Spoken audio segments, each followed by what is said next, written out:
তারা সংগ্রাম করেছেন। প্রথম দিকে জুলাই ঘোষণাপত্রের সাথে আমরা একমত ছিলাম কিনা বা আমরা তাদের দাবিগুলোর সাথে ঐক্যমত ছিলাম কিনা এই প্রসঙ্গ নিয়ে অনেক বিতর্ক হয়েছে, কিন্তু আমাদের উদ্যোগেই জাতীয়ভাবে সংসদের দক্ষিণ প্লাজায় জুলাই ঘোষণাপত্র ঘোষণা করা হয়েছে আনুষ্ঠানিকতার সাথে। কেউ তো আজকে সেই প্রসঙ্গ তুললেন না। জুলাই ঘোষণাপত্রে আপনাদের দাবি কি ছিল? যে জুলাই জাতীয় সনদ প্রণীত হবে, জুলাই ঘোষণাপত্রে জুলাই যোদ্ধাদের সুরক্ষা দেওয়া হবে, জুলাই ঘোষণাপত্র অনুসারে সাংবিধানিকভাবে জুলাই যোদ্ধাদেরকে সুরক্ষা দেওয়া হবে এবং এই জুলাই ঘোষণাপত্রকে যেন সংবিধানে ধারণ করা হয়, সেই দাবি ছিল না? কিন্তু আপনারা কেউ বললেন না তো। আমরা জুলাই ঘোষণাপত্র ঘোষণা করলাম জাতীয়ভাবে, তার পরবর্তীতে তাদের দাবি ছিল জুলাই জাতীয় সনদ প্রণীত হতে হবে, যেটা শুরু হয়েছে জাতীয় ঐক্যমত্য কমিশনের প্রচেষ্টার মধ্য দিয়ে। সেখানে 30টা কি 32টা দল অংশগ্রহণ করেছে এবং এই জুলাই জাতীয় সনদ অনুসারে এখানে 26টা দল স্বাক্ষর করেছে, 30টা দল এখানে অংশগ্রহণ করেছিল আলোচনার মধ্যে। আপনারা তো কেউ বললেন না এখানে অঙ্গীকার নামায় কি আছে। এটা তো জুলাই গণ অভ্যুত্থান হিসেবে আপনি স্বীকার করেছেন। ধন্যবাদ জনাব আক্তার সাহেবকে। আপনার নোটিশটা পড়ি। জুলাই মাস চলছে, এই মাসে 2024 সালে বাংলাদেশে একটি রক্তক্ষয়ী গণ অভ্যুত্থান সংগঠিত হয়, কিন্তু আপনারা কথায় কথায় বাইরে অবশ্যই এটাকে বিপ্লব বলে চালিয়ে দেন। তা আপনারা যে সঠিকভাবে ব্যাকরণ এসছেন সেজন্য ধন্যবাদ।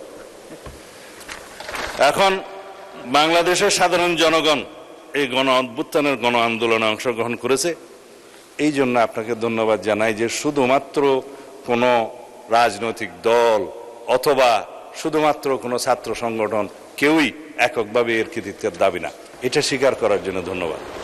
বাংলাদেশের জনগণই এই জুলাই গণ অভ্যুত্থান সংগঠিত করেছে।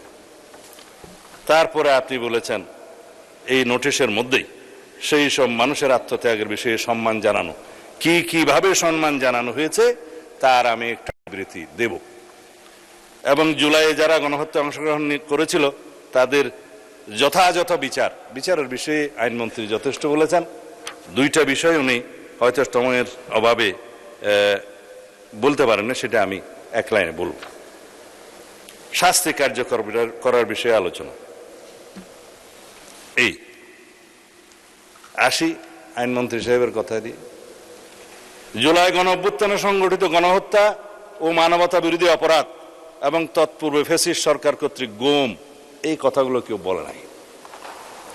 যে 17 বছরের যে অবিরাম যাত্রা, এই যে মুক্তির মন্দিরে সোপানো তুলে কত প্রাণ হলো বলিদান লেখা আছে অস্ত্র জলে, এই 17 বছরের এই যাত্রাগুলো তো আমরা এখানে আজকে কেউ বললাম না। ধন্যবাদ বলে থাকলে ধন্যবাদ, ধন্যবাদ, ধন্যবাদ। এই 17 বছরের অবিরাম ফ্যাসিবাদ বিরোধী গণতান্ত্রিক আন্দোলনে সবচাইতে বেশি ত্যাগ স্বীকার করেছেন আমাদের নেত্রী দেশনেত্রী বেগম খালেদা জিয়া। আমরা কেউ তার নাম নিলাম না, যার ত্যাগের সাথে বাংলাদেশের কোন রাজনৈতিক আন্দোলনের ত্যাগের কারোই তুলনা চলে না।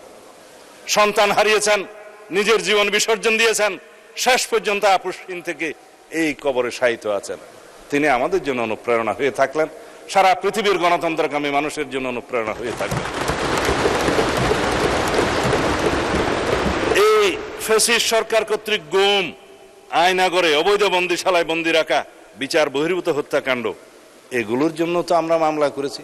আমি নিজে বাদী হয়ে একটা মামলা করেছি আন্তর্জাতিক অপরাধ ট্রাইব্যুনালে। এর মামলার সংখ্যা এখনো পর্যন্ত 590, যেটা আইনমন্ত্রী সাহেব বললেন। উনি বিস্তারিত বলেছেন, একটা জিনিস উনি সময়ের অভাবে হয়তো বলতে পারেননি, আরো 12টা মামলা তদন্ত শেষ করে ফর্মাল চার্জ গঠনের জন্য অপেক্ষা করছে, বিচার শুরুর অপেক্ষায় আছে। ফর্মাল চার্জটা, হ্যাঁ, আরো 12টা বলে থাকলে ধন্যবাদ, যেগুলো হয়েছে। সেটা আর মামলার দিকে গেলাম না মাননীয় স্পিকার, এটা আইনমন্ত্রী সাহেব যথেষ্ট কভার করেছেন। এগুলা গৃহীত ব্যবস্থার মধ্যে প্রসঙ্গ এসছে, বিগত সরকারের সময় যা হয়েছে হয়েছে, বর্তমান সরকারের এই 4-5 মাস বয়সে কিছুই তো আগালো না, এই তো কথা। তার জবাব তিনি দিয়েছেন। আমি প্রশ্ন করি, আমার বন্ধু নাহিদ সাহেব যে বলেছেন আওয়ামী লীগের দল হিসেবে বিচার করতে হবে, কেন সেই ক্যাবিনেট মিটিংয়ে তো আপনারাও ছিলেন, যেখানে দল হিসেবে আওয়ামী লীগের বিচার করার জন্য আইন সংশোধনের প্রস্তাব উঠেছিল উপদেষ্টা কমিটির বৈঠকে। সেখানে আর্টিকেল 47 অনুসারে এই সন্ত্রাস বিরোধী আইনে এবং আইসিটি একটা পরিবর্তন করে আওয়ামী লীগের বিচার করার জন্য ক্যাবিনেট মিটিং উঠেছিল। আপনারা তো সেই মিটিংয়ে ছিলেন, পাশ করেন নাই তো। পরে এটা আন্দোলন হলো, শাহবাগ আন্দোলন, তারপরে যমুনাতে নিয়ন্ত্রিতভাবে ঘেরাও হলো, এরপরে সেটা আদায় করতে হলো। আমি নিজে আজকে পার্লামেন্টে স্বীকার করছি, উদ্যোগী হয়ে দলের পক্ষ থেকে সেই আইন প্রণয়নের জন্য সহযোগিতা করে সেই আইনটা পাশ করেছি, যে আওয়ামী লীগের বিচার দাবি করছি আমরা। 2025 সালে 5 ফেব্রুয়ারি প্রেস ক্লাবে আমি সর্বপ্রথম দল হিসেবে আওয়ামী লীগের বিচার করার জন্য দাবি তুলেছিলাম। অডিও ভিডিও মিডিয়াতে সবগুলো আছে দলের পক্ষ থেকে। কিন্তু আপনারা আপনাদের অতীত বলতে চান না, আমিও চাই না, অতীত নিয়ে ঘাটাঘাটি করতে চাই না। আমরা সামনের দিকে যাব, ইতিহাসের দিকে কম হাঁটব, কিন্তু ভবিষ্যৎ সব সময় লেখা থাকে অতীতের মধ্যে। সেই অতীত নির্ধারণ করতে বর্তমান এবং ভবিষ্যৎ কি হবে, সেজন্য মাঝে মধ্যে একটু ইতিহাস চর্চা। তারপর আমি আজকে ইতিহাসে যাব না। মাননীয় স্পিকার, জুলাই যোদ্ধাদের সুরক্ষার জন্য যে প্রতিশ্রুতি, যে অঙ্গীকার আমরা জুলাই জাতীয় সনদে করেছি, সেটা তো বাস্তবায়ন হয়েছে। এখানে আজকে আবার নতুন করে আমার বন্ধু বললেন যে আমাদের কোনো কোনো সদস্য বলছেন যে জুলাই যোদ্ধাদের সাথে পুলিশ হত্যার একটা তুলনা করে বক্তব্য দিয়েছে। এই মহান জাতীয় সংসদে কেউ কোনো বক্তব্য দেয় না। হাউসের বাইরের কোনো বক্তব্য পার্লামেন্টের ডিসকাশনে আসতে পারে না। It is irrelevant in the house.